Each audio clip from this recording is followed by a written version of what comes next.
Ko kori ke u whatapu mua ki a hau eiki, ka ma hata whanua. Whatapu atu ki a hata ki lotu, pia pe whoke te ki mo tolu ko ta pe ka inga tonga. O ku mo mamata mai ke tau polokalama whawike koia, ko e te whunga whanua alo au, ai o ku whahoko atu pe meheni, pe mo palofesa to ke tāse siwa laftani. O ku whatanga pe ka inga, o ku rerei a mea kotoa pe me apina, lava ke tau inasi tau te au mai ki he wike wha oe ta, o e whanonga, ko haina ni ilo te tau wau mai ki ai, ka tau whamalo pe, i he mo ui tau mao ke lava ki whahoko e tau ngahi polokalama, pe mo e vahe ko tau whahoko he o pe.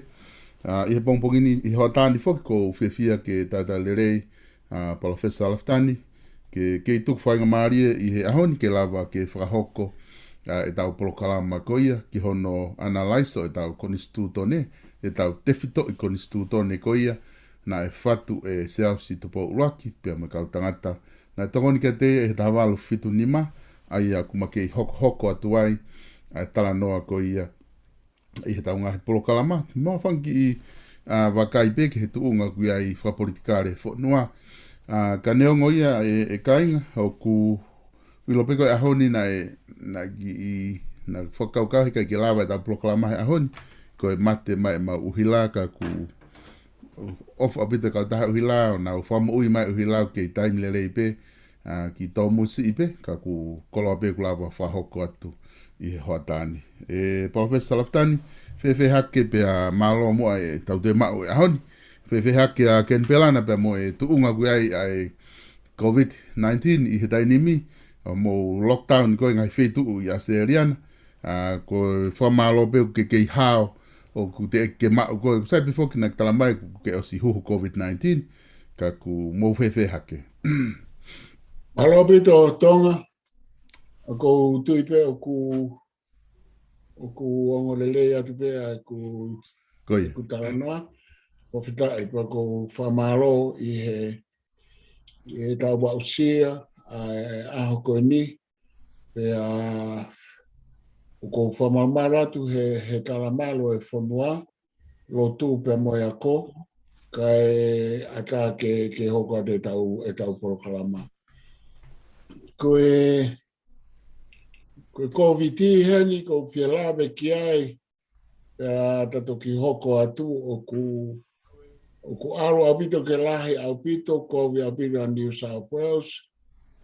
O kuai kau mate ai maha ko o toko hiwa, e toko walu. Pea mo kau puke ko alu ke toko lahi apito. Hono mau ki nau tolu e he COVID. Pea o ku alu ia ku au ke tuunga ku hangange kai ke toi lava o mapure i ene movete ko mea pea ku nau teke ki ai i he taimini. Ko nau teke a e pare mea mo pure anga i o New South Wales ki he kakai ke huhu.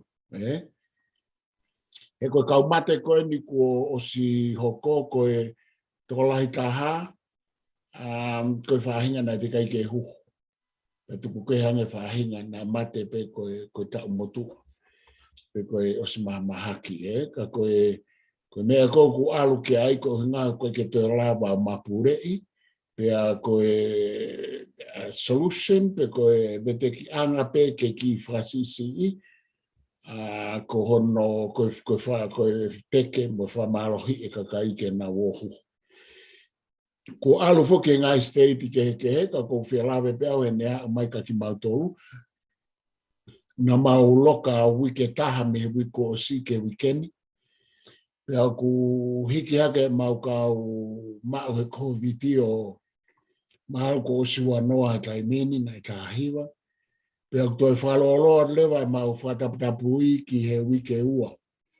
Ai ko mau nofu koe ni o ku ke toi ngofua koe te alu peka pau ko te alu ke toke taha ngahi essential services. Ko te alu o maha te me tokoni me aichi me ngahi supermarketi.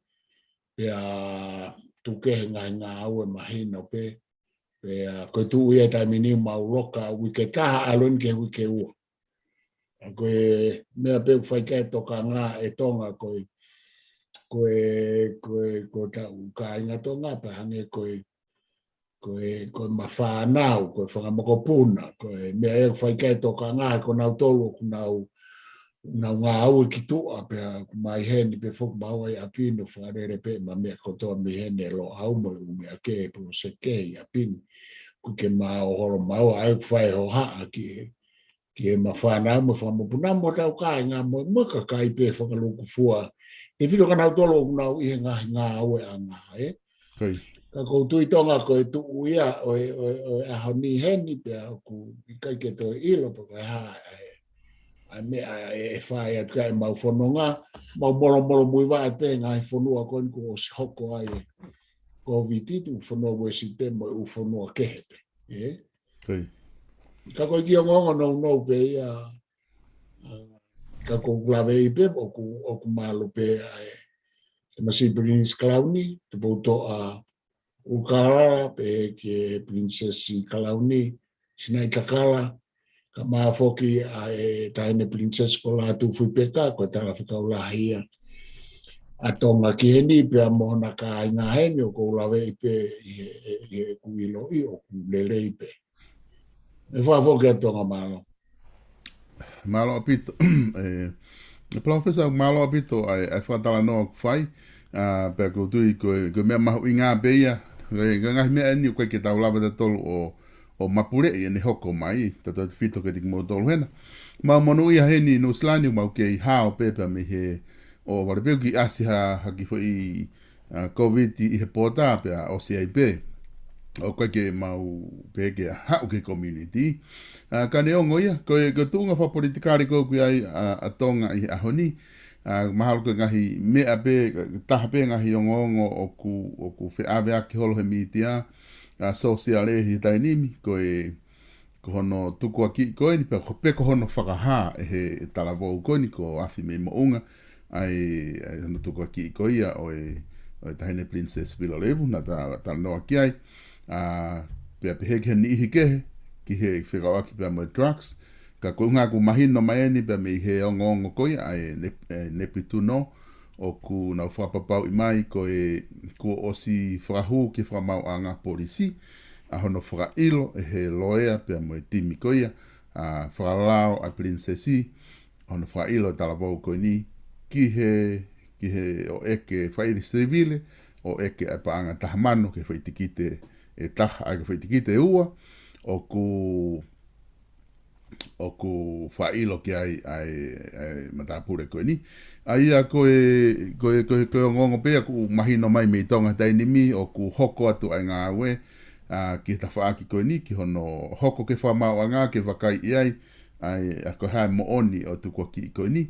Taimi tatau whoki koe ke lava ke tanu mi ai fufie maulahi ia ke tau i whaito kona tapu i tonga. Hange pe koe na tō wholofola ki ai tamatu i he hufi koe wharearea, ai fie mau, ai wharearea ke whahatokanga mawahe ki he whaito kona tapu. Ai a koe isiu kehe ia, ai fie mau vivili koe ia, pia koe isiu eni kehe nia ku reisi ha ke he tokotaha koe ni, o au alua i ki whamau. A ngā ka kotui koe ke te ai ha fuu mea whewhetu kehe pe ngahi lao, ko ave ke wharearea, ke ngahi lao o ke iarea i he tainimi, ka kotu e alu pe taimite te tok talanoa pe kia ha te mahino ange ai ngahi talanoa koe ke mo consultation ke ngahi lao ko ia professor. Ia malotonga koe o kou pia lawe atu pe ki he ka venga mahu inga koe na ku ke hanga tuku mai. Koe ulo ki pe ko pia lawe pe me whakatotoro ta ulahi ko hanga whai ki ka kaitonga. I he naunofo i muri, i he migration. Pea nā ko hanga ai o whamaapo ai u whamatala la. Mo u teita, o whikawaki pea mo e whaito o kona tapu i he me ka kaitonga. Ai ana u whatotolo awe mea kehe ka mapuna hake ai concept variable o whaito kona tapu. Ai ana mau ai teita lahi ai na kuhanga mau. Pea walo sio tonu ai i he upawarenga whaito kona tapu i murini. I he kuwhakatotolo pea pehefo ki tonga. He tatau pena utakai ai me university sene i he fufua whai o toke ta aina uwhatotolo ai ke kakaitonga o kawaipa mo whakaukau whaito kona tapu i he whatotolo. Pea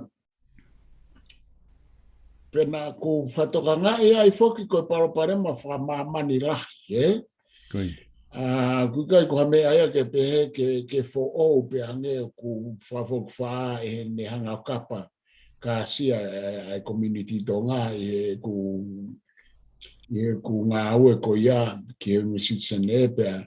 Kana i kai ke hoko atu e ku ngā ue a kuia ko ngā koe ku puke o au kone o tokoto pea heka sea ai. Kataki. Pea, te koe mea nai hoko ia na e liliwa e ku kaweinga whakatotolo pea koe teita lahi koe ane kai ke ngā ue ake au kia ki he kutohi e kuwhisisika o kau whanau no moa pea. Na mau whakotu ai kau taha heni whakatotolo ki he whaito kona tapu koe whaamo e tahine kuine o ahoni he na ke i whaifatongia he ni pea mo tupo uono e pinisi taimna e pinisi kalauni e tama. Ia na whemau e tahine kong tata anoa pe ke whaito kona tapu ke ualatu mo lo au ke hanga lo au o tataki ai whuiporo karama koe ni heni pea ko au nanga tataki me lo au. O mawhotu ai fo i kau taha heni i he whaamo ai taha heni ko naspau tupo au. I he whaito kona tapu. Pea maunga au e ki ai pea i whoko mahiki ki tonga koe he taha wao. O aloai o toi whotu e fo i waa whaatotolo pe mehe lo au e whaito kona tapu i tonga. Pea ngā au e aki rewa e au ai tamaiki ako ki he tamaiki ako na nauhanga o whamaapopo mai ai u whamatala, pea o mai o hanga o siri, pea mausio whaako ki u methodologies ki ono. Ka koe na koe lawe ki ai, Pera aku hanga o lawe ia I tonga ai pe au sio mata tonu ai lahi fau o paraparema fai to kona tapu. Koi.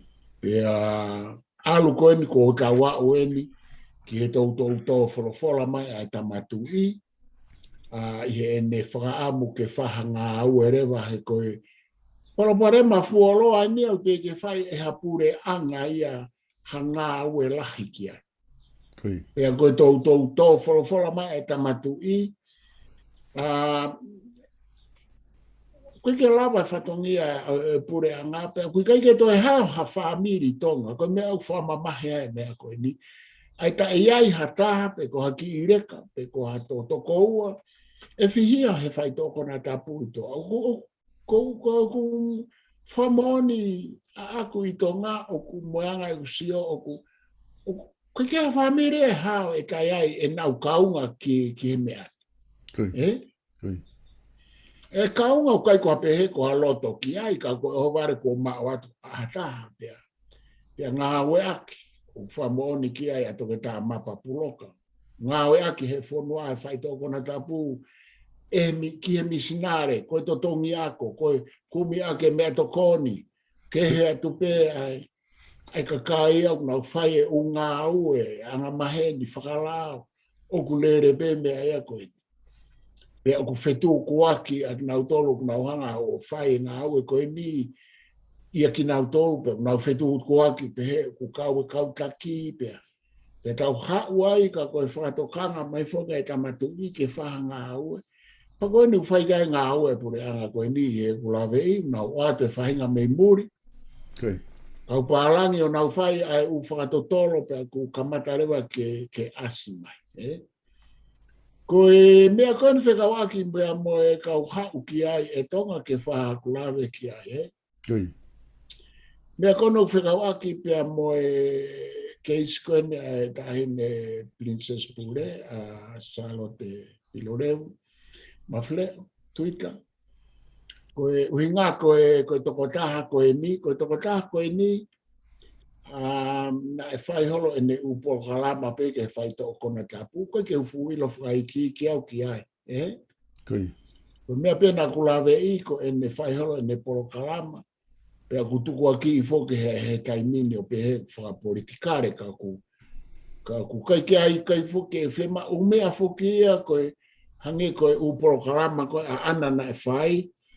Koe uporo kalama foke ia ku o mai ia ke whai hano whakatotolo I whako pe e awena ki he na uo hopo sivi he lao ia e whai ai hopo. E hanga he tokotaha o lo au o mai e polo kalama he tokotaha ko ni VPO ki e pesi ai lo au pa na aku hanga o tamate. Ko hinga ko tamate I he kuikai ke whakaako ke o mai ha whahinga lau pe a taha ke pulusi I he pesi ai lo au ka eurewa au ku whakapapau. Pea koe tokotaha koe nane o mai o te kai ke urea ki ai, ko mea o mai ki helo au, ko o mea na e whakapapau I whakaako. Pau peke u whakatotolo au kautaha miti au, kai ko ha mea e o pāsi ke o mai ke ai, ko pulusi ke tau tui ki ai mo tau lau, kai o rewa whāno sivi whakaako. Ko foi mea ia e ua whai ake sivi, ko sivi whakaako, pe ko no apo sivi he whakamau anga. Koe mea sivi e taha, koe mea sivi whakalā, mo mea sivi e taha, koe mea sivi whakaako. Pea koe mea koe ni o kou sio pēa, koe no ave holo ai u mea koe ni e upesi, pa tawatai na pe upesi, mo kakai, ka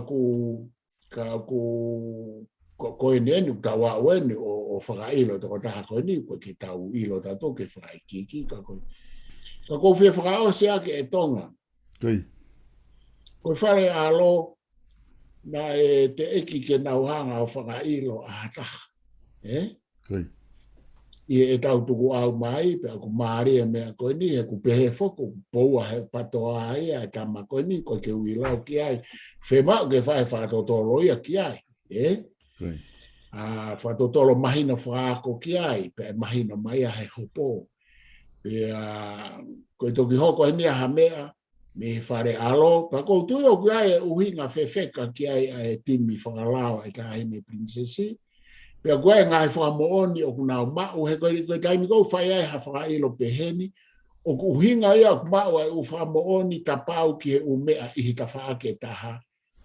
Pea ku wakai hi fōu koe ko ha eke lahi ai ta ahi nei, kau surf ki ai, niongo ko tok fuafua hoko, ni ko mea pe ne whahoko ke whare alo, ko no whakailo ia Samuel a Crispo hima. Ne? Pea te kai ke kau mai e whare alo ia ke no whakailo a taha.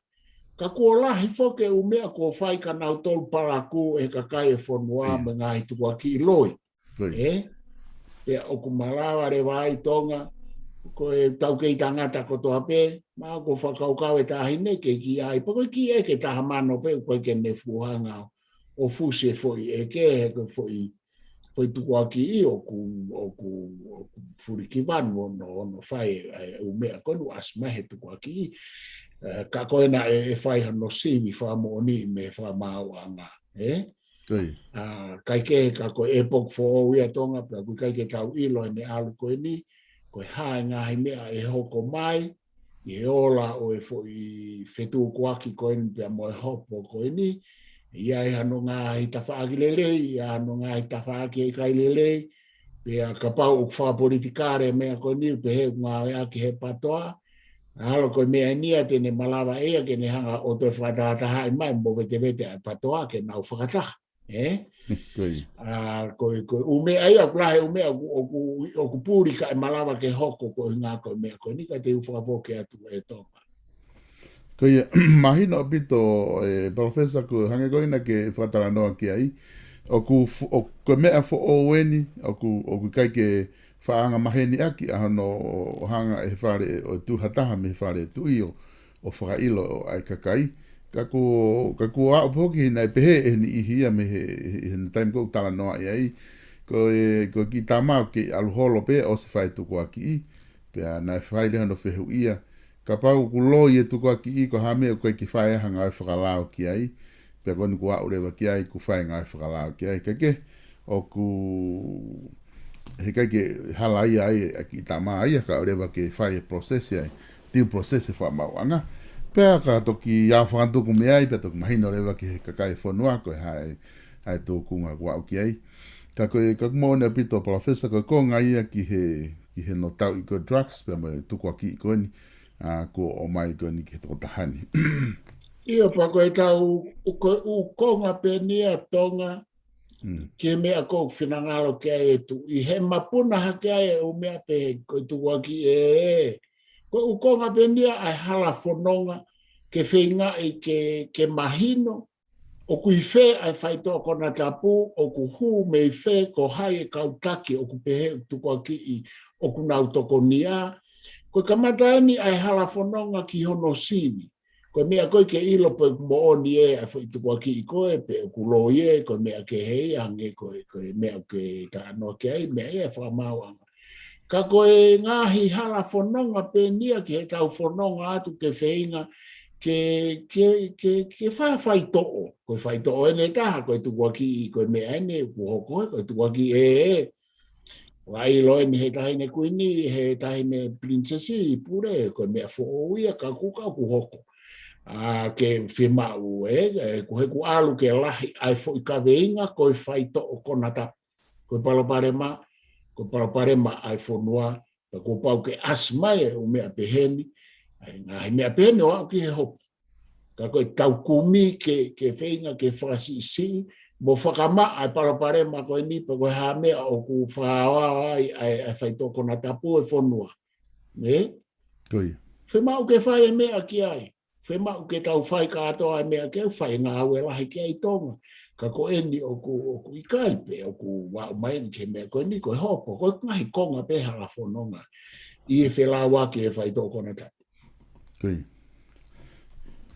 Ko tu ngai ku ai mahalo a mui taha ko ia e tu ngai ku ai whaitoko na tapu pe kono mo ni ona ia e professor ko e toko lahi ka kai ko na o hake i social media ai whainga maari e whakapaanga ko mau he ni ihi i hono ngau e aki o whaitoko na tapu pia mau atu ni ihi mga whalkunga paanga lahi. Ka i he taim tatau pe ku o ku ue sia e toko lahi o to tupu i he ngau e koe ni o e whai toko na tapu. Ka neo ngoia, e toki hoko te pure anga ia na ngau e ki ai, ki whakatanga pe wawe taimi e wawe ai hano solo vai palapare ma koe ni e whai toko na tapu. Ke unga ke ua na alawa, heku tuku aki i lahi whokia, ngai fu uta koe ni nai te kina i wawa umo ngai mea pehe, o ku fusi isi a tonga ia he pehe whakauka e toko lahi. Ke o mai ki ai pakapau, ko o mai pia ke ngai ngau e aki tonga. Ta koe, mahalo e mati futa makia ka kai tonga e whai toko na tapu koe ia. Io he koe mea whokia koe, i usio koe ni ngā haua koe ke whai toko na tapu pia aku mo e lo au. Ko tonga ia o koe halanga, ko mea ia ko os whamoni, whamaman lahia, koe foi port of entry ia, ke fau mai ai whai toko na tapu, he whai ngofua e ne hu me ai o hu mai ki heni. E ne hau koe halanga o ku hau ai ku whamoni, pe koe ni nei toi mau pe, mea koe ni mamalo i pe ki ai hau koe me Amerika. Ai fau mai me Asia, ai fau mai me Amerika, he ku whaingata, ai whainga ke hu hanga tono mai ke Australia. Matui koe market lahi en, hoko mai ke a Nusila, ka koe ke ofia mai market whai toko na tapa Nusila ki hen, ko market en. Pea ko tonga rewa, o whaingata ai hu mai i tonga, i Nusila, hu mai Fisi, ka ai hu mai i tonga. Pea ku iai e koe na e whai u hopo ki mua, o koe e tuku ki iai ke mi ihe kautaki, ka na e hopo whok, pea kai ke maa mea. Makatuunga whok e hea whangatuku, he whakamooni. Pea koe umea koe ni u whailonga whehu, i ka koe. He kusisi a tonga ia ke mai u whai toko na tapu, pea he kai ke lava ia o ngā awe aki, pea kai ke lava ia ke paanga koe, o mawai paanga koe u whima o. Ka koe mea koe mea kamata i tonga, kamata whoki ai cannabis, ai marijuana, pea whaasi whoki ko keini, ko heroini u kai koe mea i tonga, koe mea koe na e malohi mai koe cannabis, pea mo e cocaine. Pea alu lewa o ngā we aki peia he kakai mo to utupu i tonga hange pea whakai fo whetongi ake ngahi hopi mo mea. Kai alu foki o alu ai o hu atu mo mea koe ni koe IC. Koe mea koe au whakatu uta makitaha koe ia nau tolu ki he wabe ne hanga mau i IC no te fito ki fo i uto. Pea i tonga tonga, o ku where a kau ata mai vai, hange koe whaitapu, koe ngā ue meihe IC. O suna ue lua lo pena tore loto harau, te rere ati peko malo e te tai tauai. Ia koe kalapu foanga, koe kalapu ia una usito konia. Pea i he kolo mo e fo i feitu o si ai e kau vare, ko no whare a koe mau i ehe IC. Pea koe e whahinga e tonga i he wheo i mo nau toru, o ku te os ilo pe o ku nau kei ai pe ku nau ata mai re ka os mau na misinia na tore ngā oe aisi. He koe aisi po kia ko no natula ko ne hu o hoka ai uto, ai sel he uto ke ava.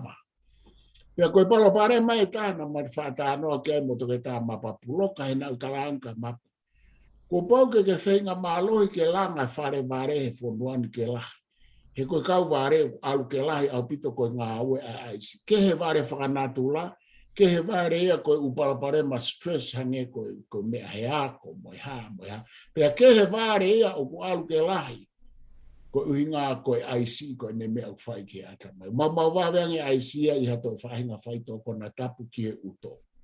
Koe ko ke ini mo mea au me mau ki loto ke ngai to. Ngā koe aisi alu ki loto, ka ku wawe ne hanga mau. Pea au kusi asi, koe kau varei tonga mea aisi o ku, koe koha mea ene o ku loi pe fo o si ilo e mapa pe ku ilo pe i tonga. E ku tānaki fo anga ai kau ata mai vai ko ngā aue aisi. Moi ngāhi koro. Pea moi kakai, o ku whamoni mai, e kau tira marijuana, moi kau tira aisi, koe kakai mei he pure a ngā o kunau ngā aue, o kunau ngā aue aki, ai aisi. Pea, Koe ke nau ilo i kue si ai e nau whakaukau, no whakaukau i no whakarere. Koe tō e, o koe ke pehe ke nau tila marijuana, ka kuhange pe koe nobo, o ku nau ngā ue aki, nau o whakatau e me aki he nau whakaifo, whakaipāti mo me. Ka ku mea ia e tonga koe koe mea ia ke ai ke tau, ko tau toli muri ni ke tau ofa, ko tala noa whai tōko na tapu ki tonga. Ko tonga koe mau nofo ai, o ku no molo pe ia he ku te siwa tu pe, ko alau ke mau timbori polo, o eke ko hai o ku ifi kanipesi, ko hai o ku ifi aisi. He ku no molo pe, tala mai pe, ka mai ki, ko e ko awe, ko ifi aisi au, ko ku behembea. Pa ko winga pe, ko vai atu, he ko sio whau, ko hake tau whau, foi muri mo mea, ko no foi tonga, no molo pe ia, e ku hoko mai he, ko hoto mokopuna, ko hoto tamau te whoha aki, ko tama, ko te whai holo, o ku hoko ho, o ku asimai tamalo au, o ku hoko kei, ko uturi ke alo, malolo at ko nau api, o ku asimai he ngahi api ako, o ku asimai korisme fine, o ku asimai he siasi, ku ngawe ake kau whai whekau, e paanga kau tilaka, koe, ko mea le rei hoko, o mea koe ni mono ui he tamatu i, Koe. Mon lahi a bito, professor, ko tui mahalo koe konga pe ia, ku hangai koe whamatala, foki ku ngari fo o pe ia ke toko lahi koe, ki tau tolu, he tau tala noa, e tai ni miko ni ngari fu lahi, ka neongo ia, ko kore moa ke ta hoko atu tau ia ki he ta konstituto ne, ko tui koe konga lele ini na ta o kia he konstituto ne, i he ta o mai koe i he proklama ko osi, ka ta hoko atu ki ai, ka toki ai bea whehu i me he kāinga, te utoki whenga pe ke whakahoko atu. Koe mea reu tau au ke ai tonga koe, tau mai ni ki he kupu ni mawhaa he konistu tone koe ni, Koe. Koe tawa alu fitu ni ma. Pea, koe ke mao pe koe whiha ia hena. Ka koe whikau aki pia mo e whatahatoko ni. Pe ko mea koe ni koe ke whaambete ke hanga o tuku mai hena pe koe hae tu unga kupu koe nā i he konistu tone o e aho. Koe kupu ni ma whaa whikau aki mo e whatahatoko ni mono whiri he tu i e whatahatoko. Atoko ni. Ke toko ni a ia, pea mo e hafua ngai uhinga pe koe ni o kutau o si ilo, koe hawhi e mao kia whaahinga ngā ue pe, Koe. O ku malawa e he tu i, ke ne hanga o whotu o hawhatahato koni. Pea koe asko he ni koe whotu me he kau me nipa o e kabineti, aia koe fwoi whaka lea mo whakatu utu e ni koe na tau hau ake o hau mai ke ua whi hongo fulu. Koe whakatahato ko ni, koe kabineti pe ia pa kua no ngahi uhinga. Na e whai ai e whoi ngā au e koe ni, mo whakatu utu ko ni, pa na ko stala no alahi au ki ai ki tonga i e porokalama wawal pointa. E mahi tau kuosi, o hau mai ki e kamataanga tau ni. Koe. Aia pea tautoki hau koe ni ke whakatutu koe ni ka koe konga urua ki ia, ko no whiri he tu i e whakatato ko ni, konga ua koe whakatato ko ni, pau ke o mai ia, mei he kabineti o whakatatau ki he kupu hono nime nima, ko ni stutone. Aia koe kupu nime nima pene, ko asilalo ai koe hoko hake peke i he ko ni stutone koe ni, koe hoko hake koe kabineti. Aia pea, koe konga ua ia oi kupu koe ni mawhaa, pea koe konga tolu. Paurewa e mapuna hake hawhainga mea, ko inga ko ha mo ua. Pea aluai whikau aki, ai mo ua ko ia whikau aki pea mo ngahi koloa. Pea alu ke whamau anga, ko paurewa ke whakalao, ki he whatahatoko ni, ke whai hanau whamau, Koe. Aia koe taimi whoke nia nai hoko whatahatoko nia koe whamau tangi lahia. Ai tu koe ni pa ku asia he foi konga koe ni o whakalao ke nau hoko koe whakamau ka paurewa hoko hanga hi me alalahi e malawa ke nau hanga wā whangatuku na ena wha o mai ke e o mea whikawaku mo kere kere. Ai koe foi whatongia e nia na e to o ia i he wā whihongo fu. Kana e ai hono uhinga ke ai tonga. Ke ange ko whatata ke umea na e hoko he kere kere na o mai ke whatato ko ni.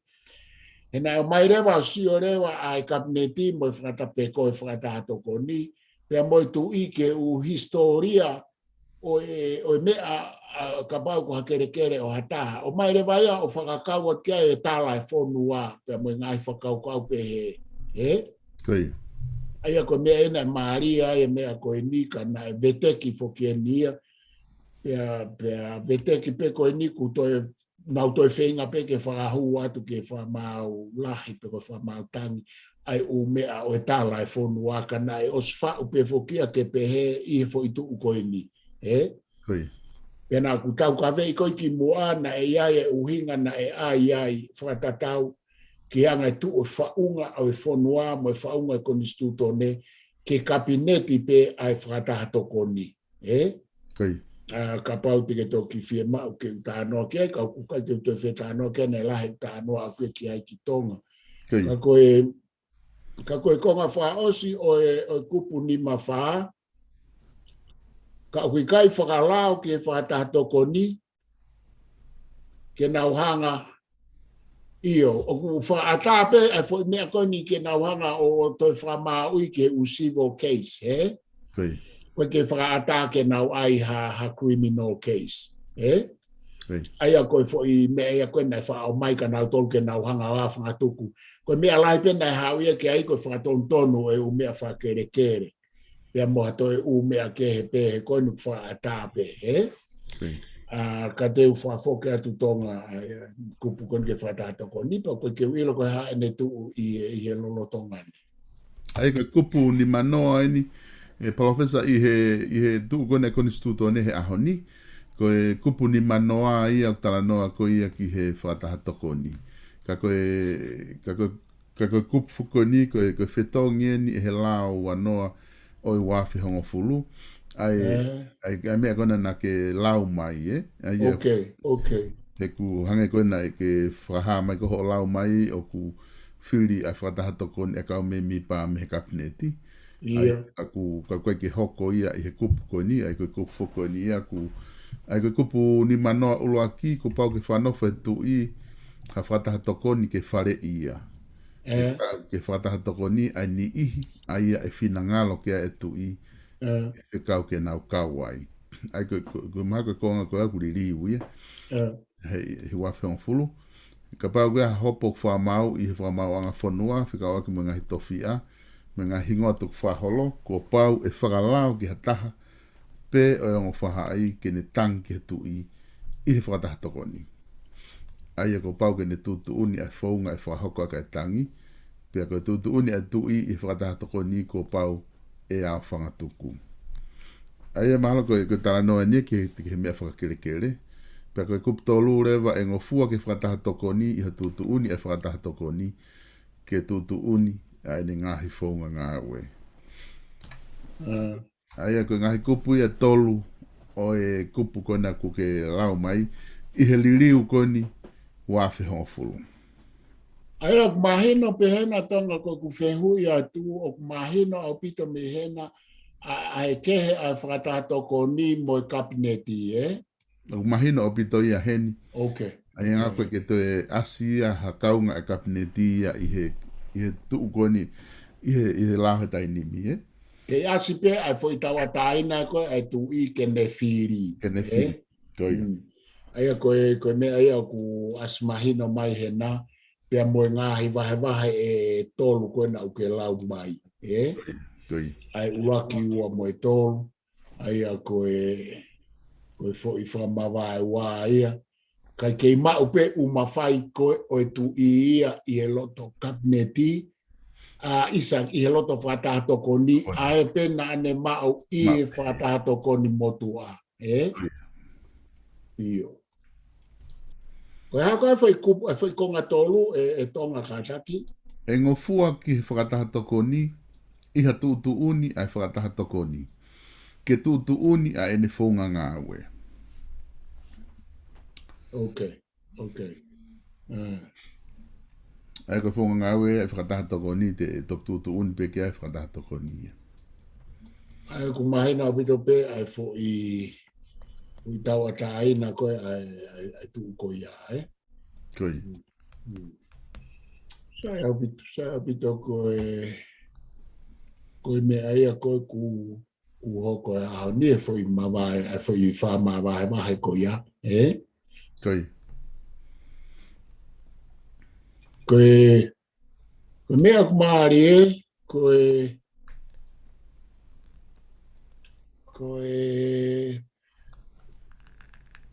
si kutoe ngalo ya hoko atu koe tonga kataki ku ngalo me ene ai ke utana katu. Ai foki professor koe ne tuu fuka na koe na he konga na ke lau mai.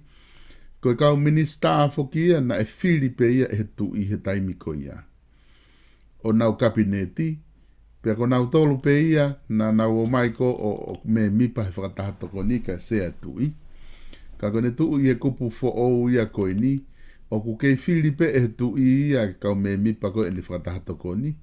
O ka ke Filipe me minister ka ne Filipe ia hataha ku ki ai. Aina ne Filipe ia kau me mipa ko ki mua, ne kei Filipe kau me mipa ko ne rotonga ni.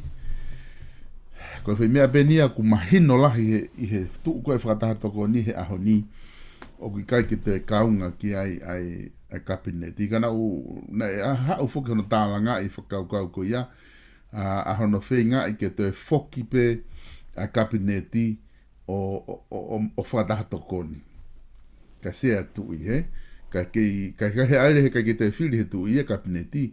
Kei Filipe pare mia kai hu atu whikau kabineti ko ia o whakatahato ko ni. Io, koe mea ea mahu inga o hanga o mai. He koe mea na e hu mai a akirisi. Koi. O ne hanga whakatoka ngai ai mahu inga ke hua kabineti ke whakatatoka ni. Ene toi mahu inga, ene toi mahu inga ma, ai toi mahu inga maari e ki ai ne kai ke mahu inga maari e ki ai ki mua. He ko ia na e kau hono te ke i ke mawa he i. Pe aroha ke whuka a kirisko pare mia o ne sio e ia o ki kai mawiwi hana o mea hanga tonu ana tōlia ki he tisisina e tui. Mo ne a whanga tuku e u mea. Mo i kaimi ka tu uni petu i ia te ia i he u mea o i kai ke lava he kabinetia mo i pare mia. Koe mea koe na ne hanga toki tau. Koe hinga ia koe na u talanoa ke ai ki tonga. Na e whai i he tae ilo. Na ke whia mau ia ke ai o whamawai wa i pe he. Na e lava pe ke whai e sau pulu. Kai ke i tuu mau pe. Koe. Na ku tānoa ke ai ko ngalo upoinia na kulere i fuoloa mea ko ia ki tonga hanga tonu ke whonua. He na e arake a kirisi o whatoka ngai. Toi whenga nule vai ke tu i ke whenga i ke whakahu atu a kabineti ke whakatatoko ni. He koe fwoi whehala aki a koe ne kai ke nau whatoka ngai. Ke oua e tukuang e tu i he na e ai e tupo ulo aki. Ke oinga ke hai mai tu i. Oua e tuku e tu i ia ke mawahe pehe ki tua. E toi loloa toi e tau alua tau tolo no whenga e tu i he u me alahi. Toi tau ata aina ai koe foi ta e mahino e tonga i he koe upus. So ku hau e kumana tuka te au he taimini. Na e uhinga ia koe uhinga ke hai e he kabineti e tu i pe hai he tu i e kabineti i he whakatahatoko ni. Hanga e nau tolo whamawai wai. Koe hai mea ukoko. Toi mālohi ange ai tau ataina ai tu i. Ai koe nei ai e tau whahau ke oua e tau ataina pe he tu i tua. Ai ni talu aluha ke e tu i e wā whengo fulumo e ne tau ataina. O kui kai to ia ha mawhai pare mia mo kabineti mo whare are aki he tu i mo ne whakataha toko ni. He oku osi i he koni stuto ne ai u kupuia na ta os fou mai ai ai fo i tau ataina koe ai tu i aki he ne whiri. Ai he poto ke whehai aki e tonga.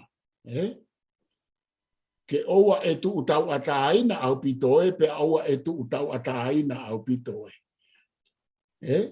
O me kauta e poto o ai ke whakamawa e ua oskoea panau toi sio o whehala ki panau toi wheng. Koe ha mea nei wheng atu ke ai a hai tari ai tu ika Samuela Crispohiva. Hai tu i koini. Tarange he tu i. Alu pe ko ai ho tawhaaki ke mau.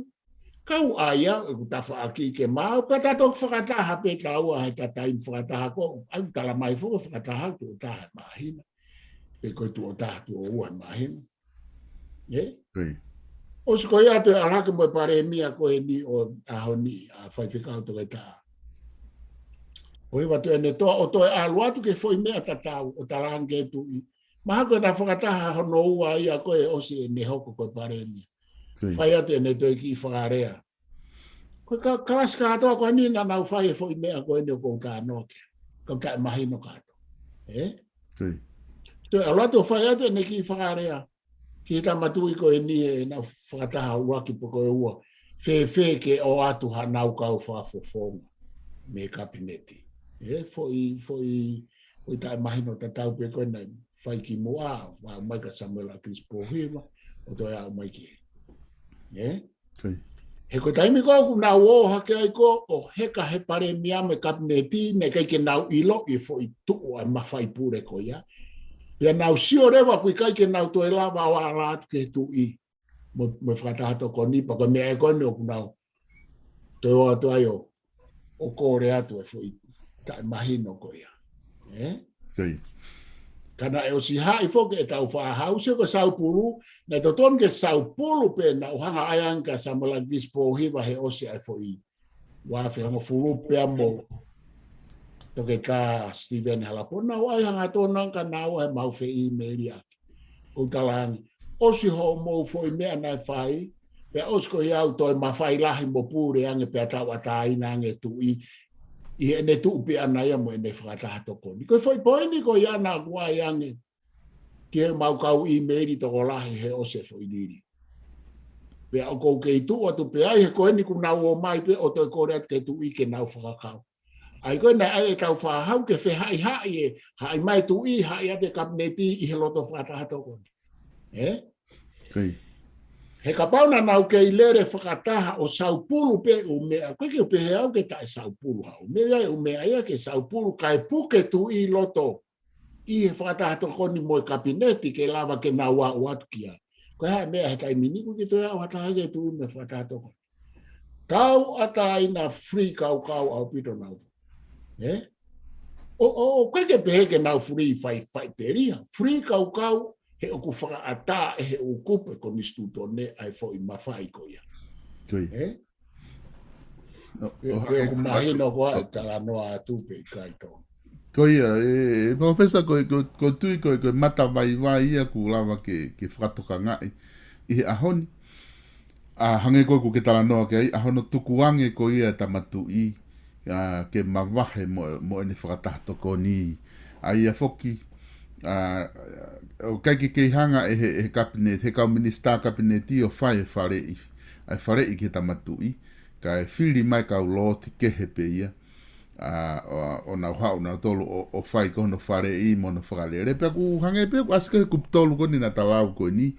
Ngofua ke whakataha toko ni i he tutu uni whakataha toko ni. Ke nau tutu uni e nau whaunga ngā ue. Pe ko hape whaunga ngā ue ko nau whai.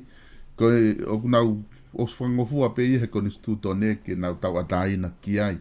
Ki hono whai e umea ko ia. Kai ki ahane whela ame i ana mo kabineti. Ia koe foi vete ki tonga nau i tonga ai. Pea koe tangi koe ni koe ke ai ke nau o whai wharei ke tu i ko i tonga ai. Ia e whahinga kabineti na nau whie mau ke tala noa mo au ke foi mea koe ni. O kou tala noa mo o ni at koe ni. E whie mau ke nau whie whai wharei ke tu i.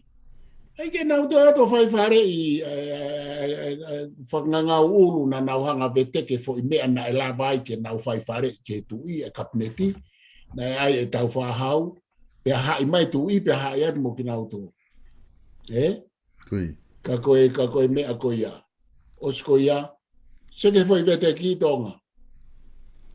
Ka pau na e kei piki ua, e whai e foi tu uni mo e tala noa I e whakataha tokoni mo e kapineti mo e tu I. He koe hae uhinga na e lava ai ke fuafua whai e hatui ai vete ki. Koe hae uhinga na I kai ke lava ai I he ngahi tui ki mua. He na e ha koe tāri ki ai. He na e koe tāria aku koe tāria tau whahau. He na e ha I e kapineti mo e whakataha tokoni ke foi loke e taha ke ue lava e tu I o tu ntoko taha. Mahino Mahino he ai he poto ai mea koe mawhai pure na mahino ki e tu I. Maharia la. Sio, hanga he tamatu I koe nio ai e vete ki, he koe ha. He oku mawa he wahe ai whare area mo e kabineti I he tawha ake taha pea tu uia, whai tu uni pe tu uia mo e whakataha toko ni o kos whangofua he kupu koe na, kupu ni manoa. Pea mo e u kupu ke. Koe mea koe kou whaarea atu, kai wha tae mahino ki he kau tae mahino koe no kurongoa aho. Hei kai ke nau lava ue e u mea koe ni ka o rewa kuriu kawa e foi sistemi. O kou sio e whaweo tamai whaingani ko e pa lo nau whaai whoko lau pe. O ke tala noa o ku ke ai tau ma mo e pe koe mo ke ai riu kawa. E koe mea ko te upihat. Kau tae mahino, mo kau tae poto, ai tala noa koe alo au koe me tala noa asisu. He kau tae mahino, mo kau tae poto. Koe fufoi whakapouri loa koe nau longoa ai, koe whakamore e a pe mo e longoa mo e ke. I he foi mea mau kaimi he kai ke ngā ue. Koe mea ene o kou tala noa atu e mea koe ngā ue. E ka pau o ku pehe pe tuku. Se koe o mea katoa koe ni tonga. Koe o mea katoa koe ni e whai katoa o ku os whau e koni stuto ne ke ne hai e mea koe mawhai pure. He ikai whai akia ai whahinga longoa a mo whahinga politikare koe ni na e hu mai ka e mahino koe mai he tau e whanoa. Koe fufoi whaunga ia na e whau. Ke veteki ake po vai mo e tau ka pau o fie mau ke whakotu utu fo o. O koutou ai atu ke kauka e mahino koe ni. Kauka e poto koe ni. E sio ke foi mea koe ni. O sio ke he tonga. Koe ngahi foi whakapo uri ni koe o kou lau I he tau e whanau pa nau to e mahe wafe hongo fu. Koe kakai koe na nau whai e foi saupuru tonga. Hala ata hanau mahino whakakonistu tone. Kou poini whika urua kia. Hala ata hanau mahino whakaako ki he konistu tone, hala ata hanau mahino ki he tala e whonua, hala ata hanau mahino whakahistoria, hala ata hanau mahino whakafilosofia ke konistu tone. Koe mea he kourea peheni peki tonga. He kutaulo tonga kai ai nunua o e kakai ka e mahino na nao mai o whainga ke ala ke konistu tone, he kai ke nau lava koe nau mau pe whai ai hena. He kai ke teu I ki nau tō. Ke nau wala ke konistu tone. Pea na nau tae mahino ke konistu. Se ke whai mea koe ni tonga. Koe ki whai mea ene taha o ku whakaori he kumana he kuhau ke he kumana. Nau tōru ave te ke tu I o ave tu I o toi mama awange tu I a remene whatato koni ke mui mea e taha. Aure mama awange. Na wai atu koe ka akirisi koe pia mo Steven Halapua. Kai ke te aha narea mai kopi hat. O se foi mea na mou whai he foi mea maulalo toi alo e tu ia o mamahe. Ai he poto ke puke tu I o atu ai kauta e poto o ai e tu I ke mawa. Foi whakamoani ulu aki pe tonga vete ki he tu I ai kapineti me whare area he nau tō he ta whaake ta hau no whamai tu I me whatato koni ta whaake ta. Kauta e mahino. Koe ai hanga tōna te pēhau ia, koe kauta e mahino me kauta e poto. Patuku peke na ulau mai. Aia, o ku unu foki na tauria palofesa, aia ku osanga whai liu ia ku unu rewa tu ia mamao i he matau. Alu ia nofo mai me turiki ko ta whaak matau, pia unu rewa, pia nofo rewa. Kai o kai ke nofo tu ia he matau mo he ma. Ko ala tu ia to nofo i olunga. Olunga, Pakailo i tonga koe ku lea atu koe ni he o ku mao e fo i koni seti a he umea kono whai i he kusio. Pea te o tala atu pea uia e ngahi koni seti pea te lawa pea uia hanga tonu ki he kakai koni na nau whai e umea koni. Ka maporo kalama koe pea mo whai whekau pitapua e maporo kalama wha mahina koe nei toko osi tuo taha mahina ko tala atu hanga tonu pekia. Ai fo ita e mahino ko eni o e fo i tufunga na e whai. Pea ko e tau ai fok mo whai taki ko whahinga na nau o pehena na wako i muri. Na wako i muri ke hea. Ai na o malai na wako ai ke na o mai o tufunga e whonua. Kumi atu e tonga, sa i tau ai ke tau tānoa mahino. Kumi atu e umalai na wako ai. Harata ke aha ne whikau aki mo o mai ke nau tufunga i hakonistu tone mo a whonua. Ika iko e tau tānoa mahino. Na e a koi ki nau tolu ke nau tufunga whonua, na e a koi ke nau tufunga konistu tone, ika e. Ko e umalai na o ako ai whawhekai. Harata ke aha whikau aki mo mea ko eni. Pea na o mai, na wako ke tālai whonua ke loloto, harata. Na o mai rewa wala holo. Ilo e ala koe e tae ilo ki hamea. Hau hata mata e ilo ne ala ki haka e mau lahe ka. Ko mea eo ku hoko, ko mea eo ku hoko na e hoko mai tae whanoa o ke wafe hongofu. Pea o ku maa waifo i ori ko whamamahi pe he ku tau toi parapare mai e nau fui. Nga ue tai mahino. E toku whatonga i hake whoki palofesa ia i osko liriu hau wafe o fulu. Toku whatonga i hake tau tori o te ai lewe, ai kake ngata he ne mawahe e tu i pe mo whataha tokoni. Te ai lewe mo ko miti ia o whotu ui loto he kau whataha tokoni ko ia. Ke nau whae na tolu e whiri ko koe atenseniare, komisiona polisi, ko kau whakamaau mo hafua. Te lahi o nau fupau ai o nau tolu atu. Iyo, pea he. Se ke tu ko pe ta mahino foki ke kai ko nito. Kau poto ko na ko ure atia he na ustarang pe ka akiris. He ma fo italanga ko o se tutu. Tama e ma talanga hanga tonu he maure dio he ni pane kala mai siwa. Ko kau poto eni na na loto ke fai e tutu ko pe atu. Te kai ke usio ko hai kau poto ko ia whakalau mai e kau poto. Palo whesa futa hana. Hanga pe foke ia ngawe. Aki hena kai ke loto kau poto. I kono moni na kai ke loto kau poto. I ke tutu. Ka kone hanga ngawe. Aki mai i he mafo i tāla ngā he maureti o atu me he ni. O se wike ua tutu. Pau pe atu. Ko hai kau poto ko ia tamai.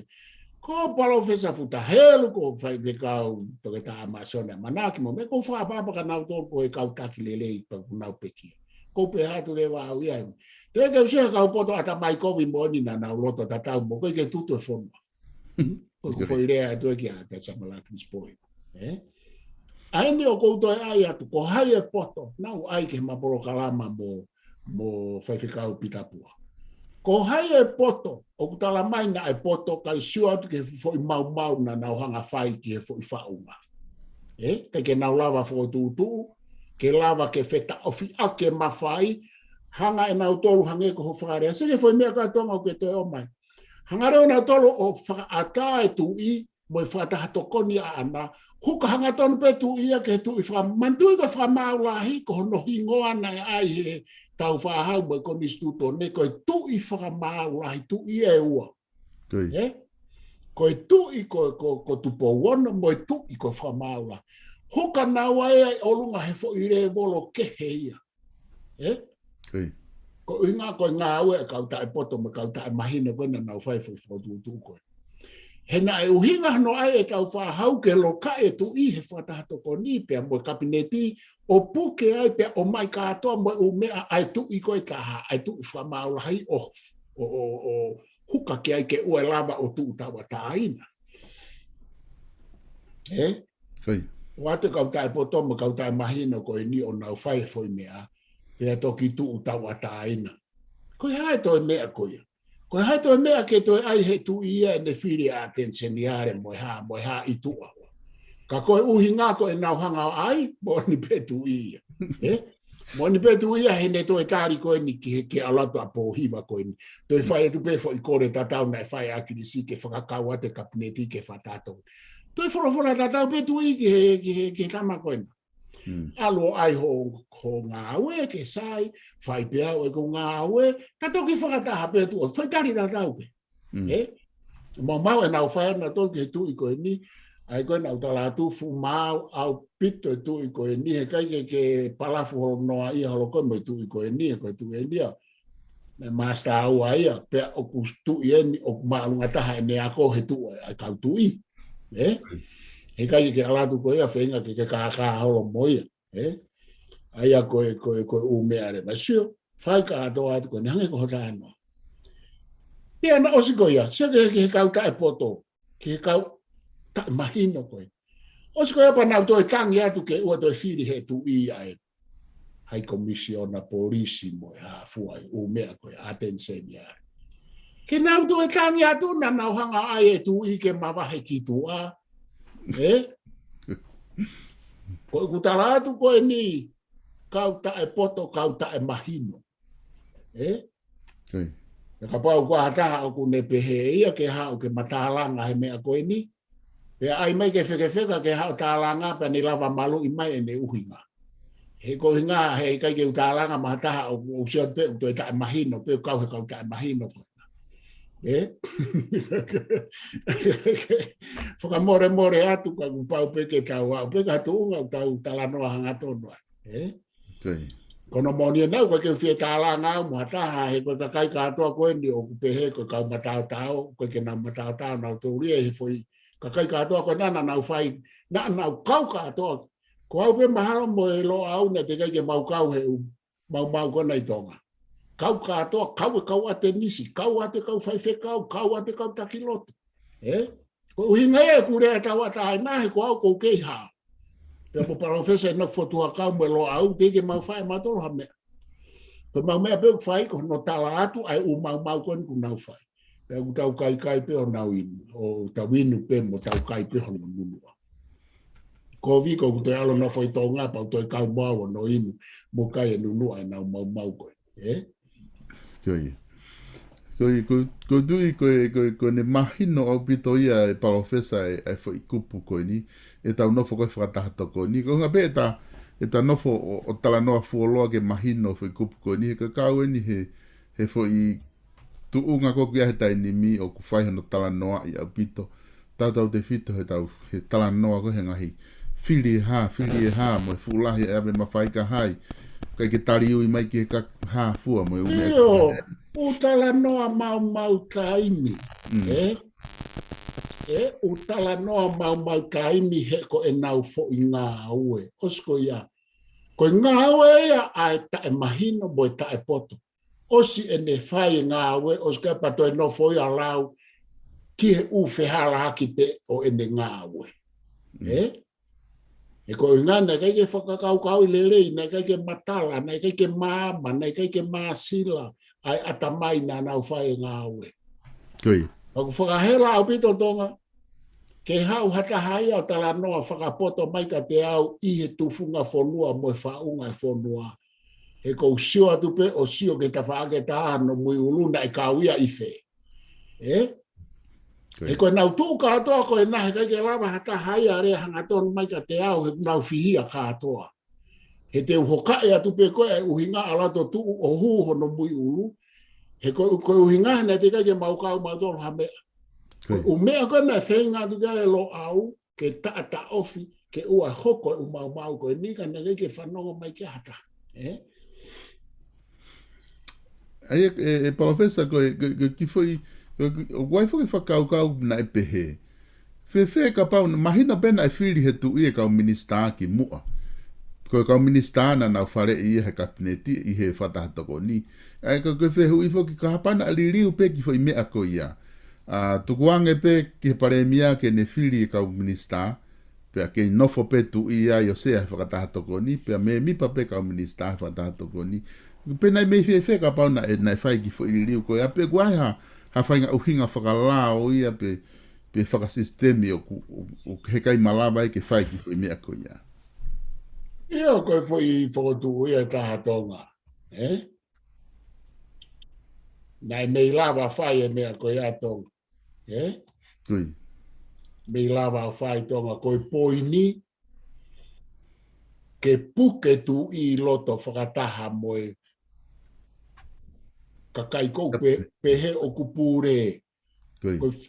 O mai koe tonga, kai whake nau ilo, kai ke nau ilo e whaunga koe whakamawhai pure koe ai whonua. Ko kuhinga ni tonga ke whaunga koe, whaunga tuku whakaholo koe tonga mo ui, talu ene mo ui he tau e taha whe tupu na e whetongi tongi holo e whoi hatu i tolu mo ulaine hou e iki. Pe hau whakakirisi mo e whainga whakaukau tōno nou, pea mo kau wako na nau tui ki ai o pehe ke ai ke whamamahe e tu i mo hou e ki me he fo i whaunga. Mahina? Pea teke me au COVID pure whanga tu i a pure hou e ki. Ngalo ea nau tolu koe pure ai tu i me pure ai hou e ki ko ki tau tolu pe ia.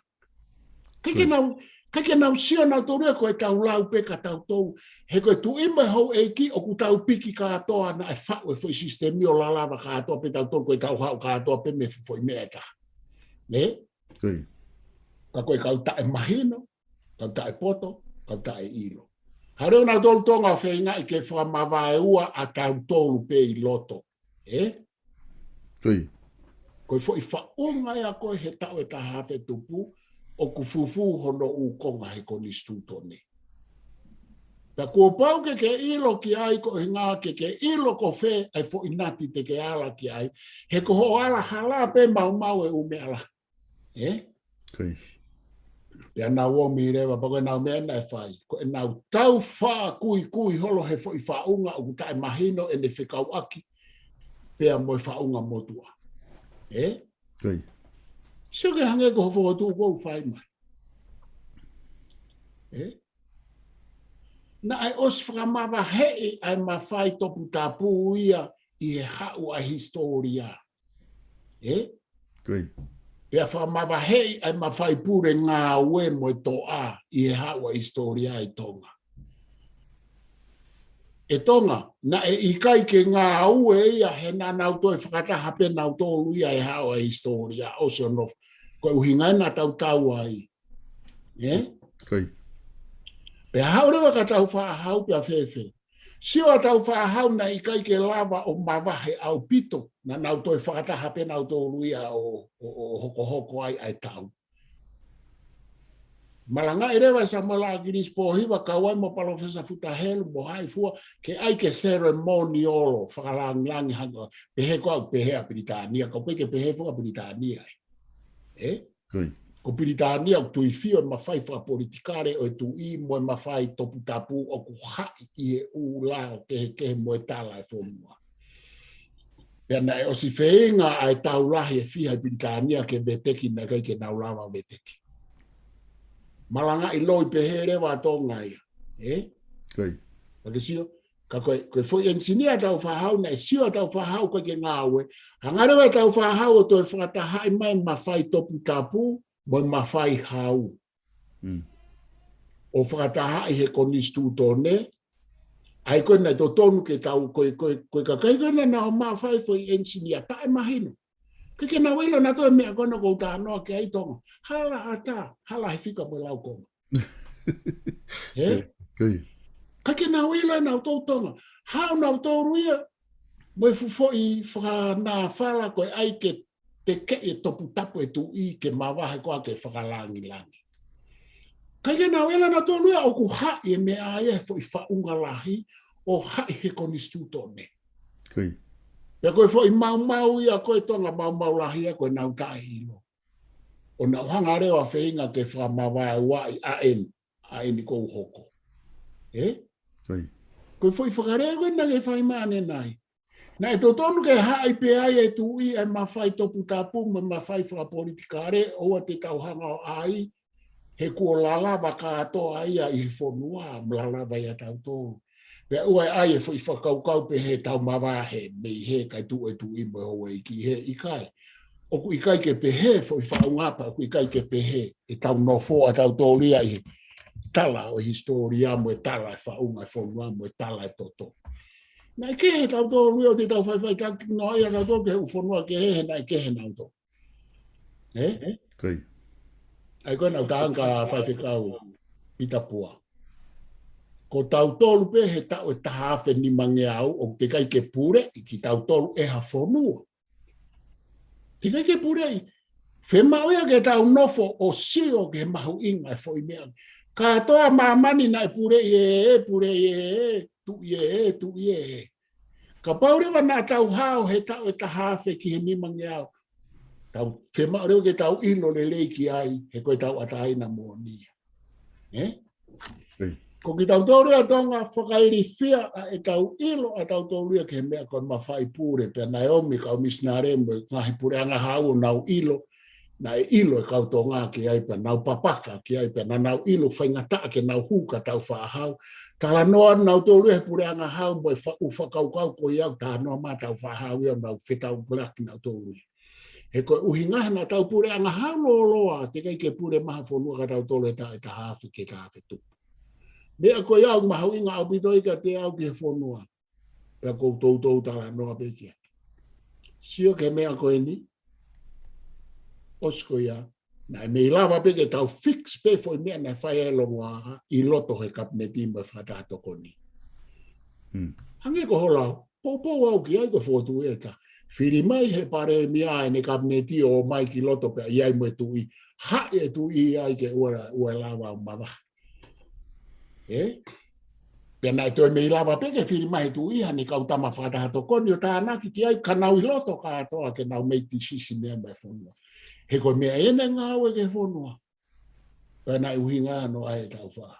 Kau tae mahi no kau tae ilo. Kau moone a pito whoki e profesa ko lava whoke fwoi. E fwoi liri uia na e whae wawhi hongo fulu.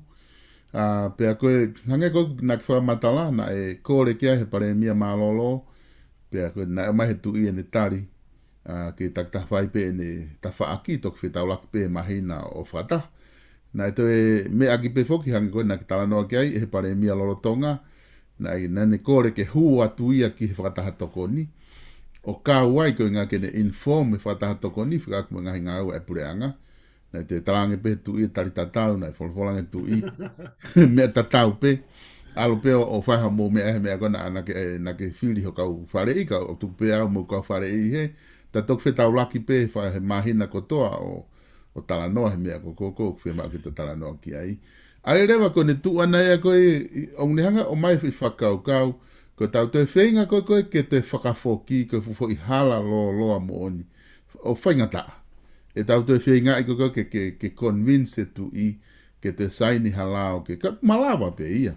Malawa pe ia na koe. Malawa pe ia. Malawa pe ia ka koe mea fo koe tau tae mahino koe ke mea koe tu I. Hange koe mea koe ni na maupoupoa ki ai ke toi hu mai koe no pere lasike. Mo lot ta lasike mo lotang. Ai koe ke toi whakafoki. Tana aku o stalaange hanga tonu. Hei kai toi tari e he tu I. Ka ku sai pe, pou pe ki ai ke whaasio ki ai. Ai a koe nau whamatala I ka kōrio e mea koe ai ma porokalama ta. Koe kuhi ngā e tonga, he koe mea koe tui, hei kai ke aluatu o tae nana atu ki hatui ke liriu hafo I mea, pea osko ia pa ke toi aluatu ke talatu ke whakafoki. Mantui koe foi liliu koe ni na e hoko ai e umau pa nana wanga kovi anga palaku ke tui. Tui koe na ke I pupuluhi, mo e tui koe a tau whahau tu pou wha, mo tau whahau tu pou nima. Pea osko ia. Pena uto o lewa tala atu ke whakafoki ala te pare mia koe, samela krispo iwa te ala te me pare mia koe. Kana koe mea he aha o koe na e puke ia tua i peo awe o. O whai ake ha whainga mea o whi mau ke e tu i ka ko malo koe kuonga mamai. Ai toi o atu ke talatu ke whakafo ke fo i tisisin koe kakaina na o atu o tae nana atu tae mahino ke tu i ke li riu e fufau. Koe. Koe mea ia koe me oku tawa o maiki ai. Koe tawa aluai. Tau alu ai he koe mea ia, koe ange koe lau, koe mea koe na mouto, koe mouto e siaine, koe tau kai e siaine. Koe mau pe, koe kai ke nau kai e siaine, ka nau te ato kore ke maa nau fo i hopa. I hopa, I hopa mo, me fo i hopa kou, to nofo mai tu i ai. E se ke fo i mea koe ni, nā kutala ange. Mo sio heni kai whau he tu i e ne whakataha toko ni ke whewhe ka ngea he kapneti mo whareare. Ma koe mea ia ku hoko, he ke sio ka paute nau sio whakarerei, ke mawhai executive koe tu i mo whakataha toko ni, sio atua ke he u mea koe, o ku nau mau mawhai nau tau i he u mea e kapneti.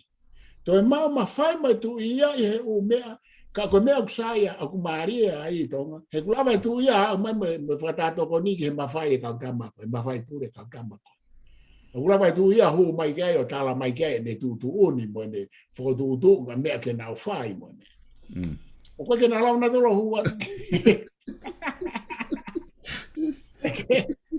bia ko ko kai ata mai maulalo ia na fa o fo mea ke o se ange pe kai ke tau to lava a o ke tui o si ai e tau fa hau ke tau lava wa o ke tui he kabineti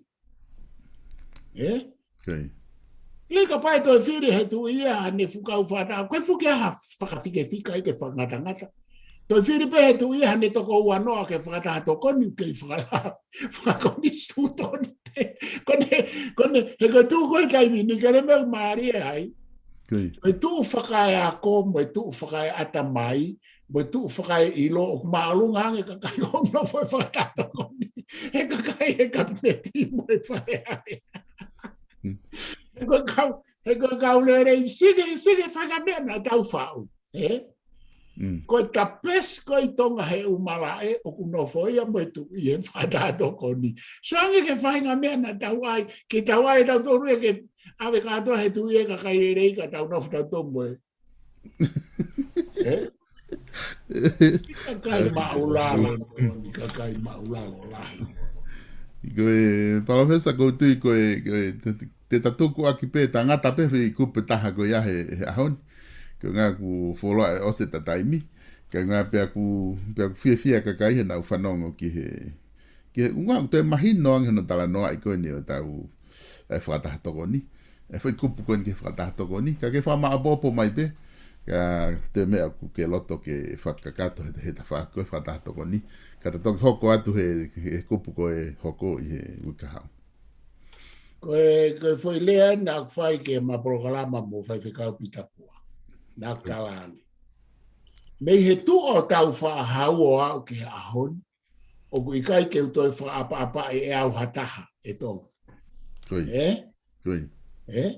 Pea koutou ai atu peia ke whakaose ake tau programa. Mei he tu o tau whaahau o au ke ahoni, o te kai ke whakapapa i au hataha i tonga, i he tala noa ke tu funga whonua. Koi. He koe uhi ngā ku nauhanga mau e fo i whaunga. He kau tae mahina mo kau tae potokoe. Koe hae uhinga, he nā nau wheinga ke nau mawahe me he whakatau whaahau, koe fo i rea ena ku ngāwe. Pea koe rea ena ku tuki a katonga he tau kōsi. Koe tau mawahe me he whakatau whaahau, he koe hae whakatau whaahau. Koe fo i tufunga ia tonga na e mau ka hae me a kotoa pe ki hano whau mono whakarere ha whonua.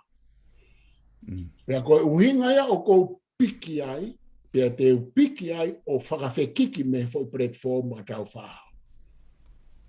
Ko tu funga vai ko ta fa no a mai ki wa fa go fu na na ai ke na ma va me ai.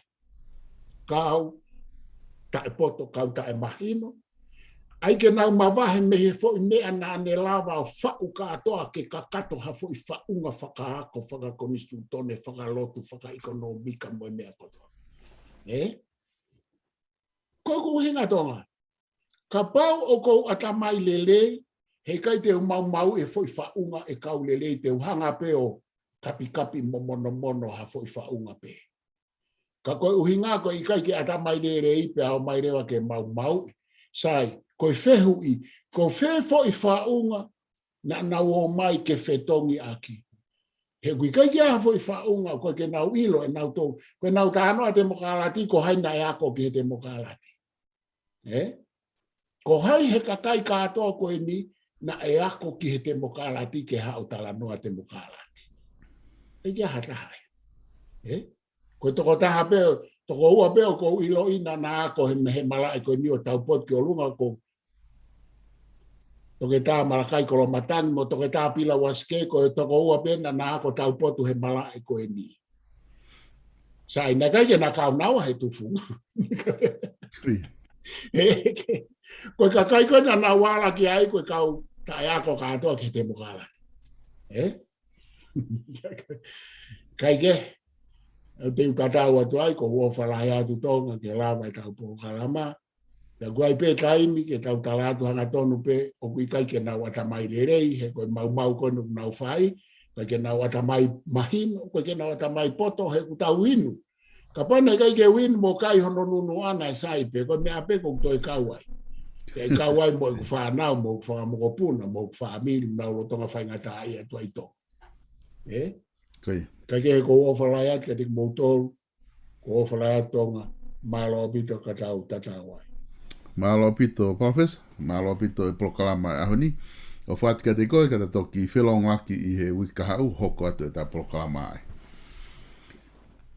Ka inga koe lawa ia tau proklama i ahoni, koe tu funga whanua alo au ai aku ma whawha hoko atu pa mo palofesa to ke tāse si o laftani, pe mei Ken Pela. O ku whamalo lahet koe tiki mou tolu, i he lava ko ia e tau proklama koe ni, tau toki whelonga ke wika hau, kai ke mua ke mo mātuku atu he whiawhini, o atani ko loto pe ke whamanatu ati ki whanongonongo koe ni, o ku osi mau katoa ngahi mea tai nim ko se kamata foki hono whahoko ko ia e tau live streaming hono whaita i ko e tau live stream aia o ko uilo ko aloa tueni i Nusilani ki he taimi e matu aki whe mo e kina au pito ai ki he live stream kamata hono puka mahe kakai e ngahi taimi ke whahoko ai hanga ko e Māori ko e whai aho ko e graduation ko e ngahi proklama pehe o ku malawa ke whakahoko hono whai e whai tā, hono live stream ho polokalama ki tua, ke mamata mai gai ho family. Habe whankatoanga whasiasi, ko e putu, ko e whai ah, ko e Māori, ko e graduation. Te ke lawa whetu utaki mai peke te au, whika telefoni, ko e noa wataha, ua noa nima, noa ono, noa fitu. Noa wataha, ua noa nima, noa ono, noa fitu. Ke te tala noa ki ai, ke fuhoa ko e mahu inga ku, ke mo osianga pe Nusilani he mahu inga ko e no live stream o polokalama, ka te ulawa pe o tokoni atu inga i tawha ako ia, hao whetu taki mai, ke te au, ke ngā ke puka, ho o ngahi live stream, ke lawa o na ke tō mui e mau pūkingi, ke mau, ka mau lawa wha. O ku lawa pe fokia ke mau whaita ho ngahi polokalama, hanko e Māori, lawa le reipe ke mau whahoko ai whaita, o toki edit ho polokalama au pa o ate fo i filimi ka ko tui ko lahi taha fo ke ngai ahoni ku na saia i he live stream pe ku fato lava lo wa pe fe me ko te fie mau ka pa ko ki fie mau live stream ki fie mau ko ke faita i fo lele pe toki foto tu fo lele o edit o to o atu ki te ko pe post ki te ko de lava lele pe ia pe ko no live stream ya fa nga fe tu be Nusilani te maulava pe o atu kiai o whahoko ho live stream. Whamalo foki ki he ngai ka taha koni una o koni peke te tau tolu, te tau ngai prokalama, ange koe ka taha koe South Pacific Loans, hoku mau kei whamalo lahi atu ki South Pacific Loans, ke Starik Tupo, pia mo South Pacific Loans, i toko ni kutoa pek whai, kei sponsor e tau ngai polo kalama, ke whakao atu, ke mamata makia he tau kakai, ko e whia mau no kutoa pek. Ona ki te hanga kehe, pia me i South Pacific Loans. Ko e kautahai ni Starik Tupo, South Pacific Loans, ona ke toe hanga kehe ni ai. Ko e page fashion, te ke lawa o mao ate ngahi wala me ai, hupinga na website, www.pagefashion.co.nz, te ke telefoni i he noa wataha noa tolu ua, ona tolu huoua, o rea i atu te tonga, i he page fashion. Ko e none ki te cover trading, te ke lawa mao atu ai cover ko ni, te me nusilani i he noa wataha, noa ua whawha, hi wataha, ono walo. Whamalo pe ki Fostina Construction. Pai ngā ngawe langa pe te ki whia mau, te tu taku ki Amerika. I he walo noa taha, whaua nima ono, no noa. Noa wataha, whaua nima ono, no noa. Ke mau atu kono whai ki tani ai.